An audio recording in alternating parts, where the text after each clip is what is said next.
Hello everybody, welcome back to my channel. I'm Magical Jill, and today we're talking about Palworld again! Yay! Kind of talking about Palworld and the Pokemon lawsuit, which I don't think in general what we're talking about is going to affect the lawsuit too much. Like, I don't think anyone on Palworld's side will point to it in court and be like, hey, this nullifies what you're doing, but I do think it just shows blatant hypocrisy on the part of Nintendo. That's very true, yeah. And that is that they have allowed, essentially in the last few weeks, and it was pretty much happened around August 12th, I believe, but we didn't really cover it because we don't want to just drive this into the ground.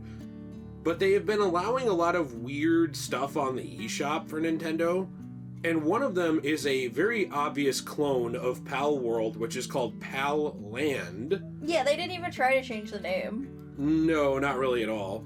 And it's interesting with this because we're not going to show too much footage of Palland because I'm not going to buy it. No, you know what we're I mean? not buying it. I'm not wasting my money on it. You can look up gameplay of it. We might credit someone else a little bit. And there's no trailers of it anywhere. No trailers. Which is weird. Yeah, so this in general is basically just a Palworld knockoff in a lot of ways, with even a lot of people basically levying AI allegations against it.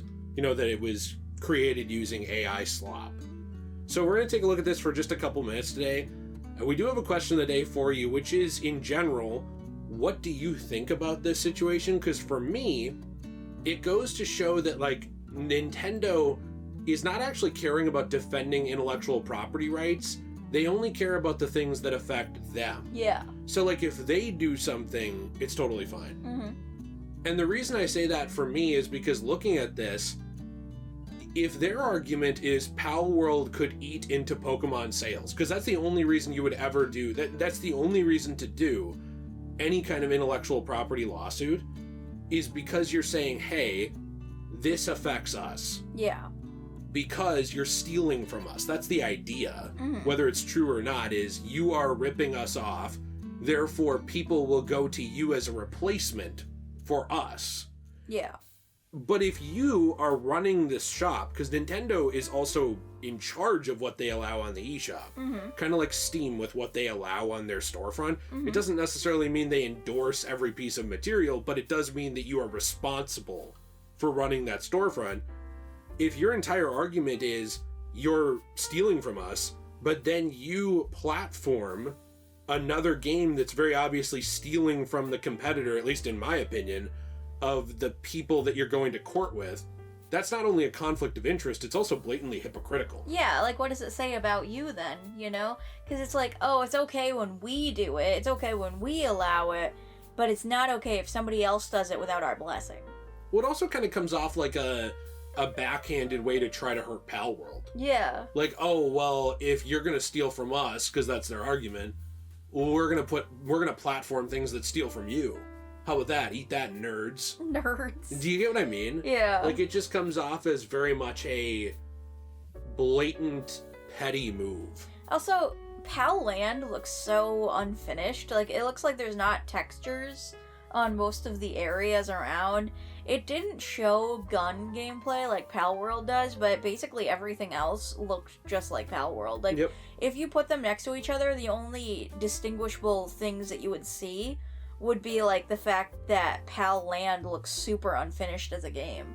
Even the main character that you play as, the girl, looks very similar to the main girl from Palworld. Yeah. That you can play as, like, the starting character. Yeah, the one that they use in all the trailers. Right. Yeah, and what's interesting to me is this is a $10 base building game, which, in case you are unaware, Palworld also has a lot of base building features in general. Mm-hmm. I believe, in my opinion, it's done in order to undercut Palworld, like, oh, like basically that meme, like, Mom, can I get Palworld? We already have Palworld at home, honey. Yeah. And this is what you actually have. So if people search up Palworld on the eShop, they'll see Palland and think, oh, I'll just get that. Yeah, or their mom or grandma or whatever will be like, let's buy you the $10 thing instead. Yeah. I mean, like, it's very clearly, like, in my opinion, done as, like, a undermining the price point of Palworld. Mm-hmm.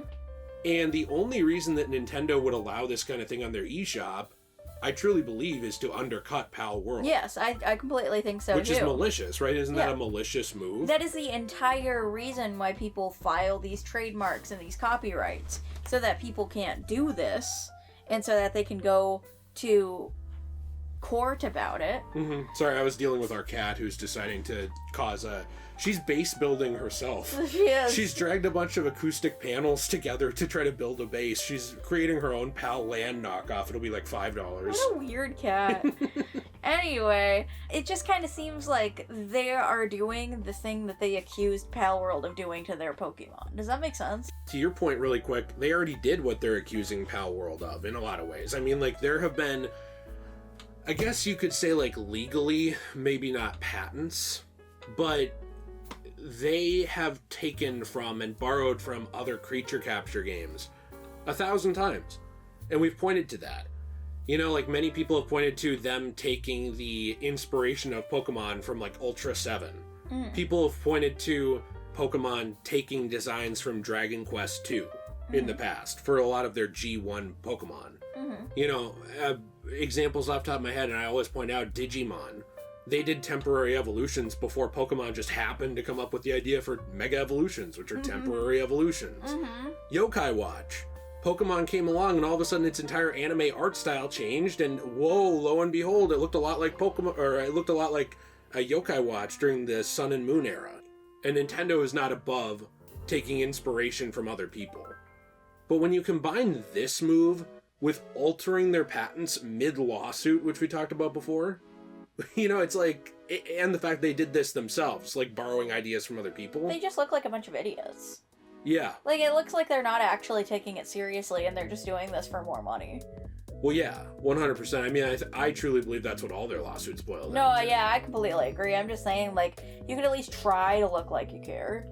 I don't know, Jill, like, just in general, like, I guess in closing, what do you think about this whole thing? Because for me, it's just another nail in the coffin of, like, even if they win, I feel like there's a lot of people kind of seeing their true colors, and as much as I like a lot of Nintendo games, and as much as I think it won't sink them, because they just have a built-in brand loyalty of people who will buy it no matter what, like, there's people who, like, a Nintendo CEO could enter their home and shoot their grandma, and they'd still buy a new Mario game. For me, it made me not really want to buy new Pokemon games as much. I mean, we didn't even buy the Switch 2 because of this. Yeah. You know, but it still had record sales numbers. So it's like, I think a lot of just people are just consumers. They don't care about anything. It's ridiculous, and I don't like that we keep making billionaires richer. And especially companies like Nintendo that are very obviously doing shady things behind our backs and are trying to ruin the gaming industry, you know, just to make it so that they can further themselves.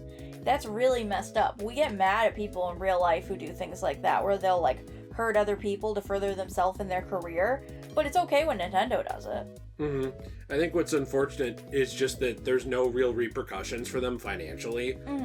And also what's unfortunate to me is every time we talk about this, probably 99% of the people who work at Nintendo are good people who make good stuff. Yeah. You know, it's like, it's just the top brass, like the executives, and the people in charge of the legal department. Yeah. Those are the people who just, to me, come off like asshats. Like, they just come off like they're going after people just for the sake of it. And you know what's funny is those people are the ones who take most of the money.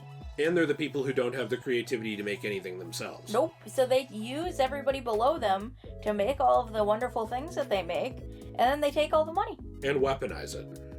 I'm not surprised at this, but it does make me sad, because I think Nintendo, they make a lot of good stuff, and this just, I don't know, it's just sad. It's very sad. It's ridiculous. And I wish it wasn't something that's happening, you know, and I think that Palland is honestly kind of ridiculous that they put it out on the eShop, and it kind of, to me, looks like AI slop as well, and it very obviously is just to undercut Palworld, and I just think it's ridiculous, all of these moves that they keep pulling. So if you're interested in more about this lawsuit, we actually have other videos talking about this on my channel, and if you're interested, I also have a lot of ways to support my channel. I do lots of other videos on things like Sailor Moon, Dragon Ball, Fullmetal Alchemist, lots of different animes and such, and sometimes cozy games as well. So I hope you guys go check out all my other stuff, and I also have a shop called CosmoBunny.shop, where I sell lots of really cool things. Yeah, so we have all kinds of one-of-a-kind things that are amazing. If you're a one-of-a-kind person, I'm sure you'd like this store, because we got coasters, keychains, trays, and more made from recycled paper, from comics and manga and books that have been damaged. take those things, we repurpose them, we transform them into new media through a new art form, and we recycle the rest. So discount code SAILOR gets you 10% off your first purchase over there. Yeah, and I hope you enjoyed this video, and I'll see you all in the next one. Bye! Bye. That was a longer bye than normal. Well, usually you join in. Oh, bye! Yeah.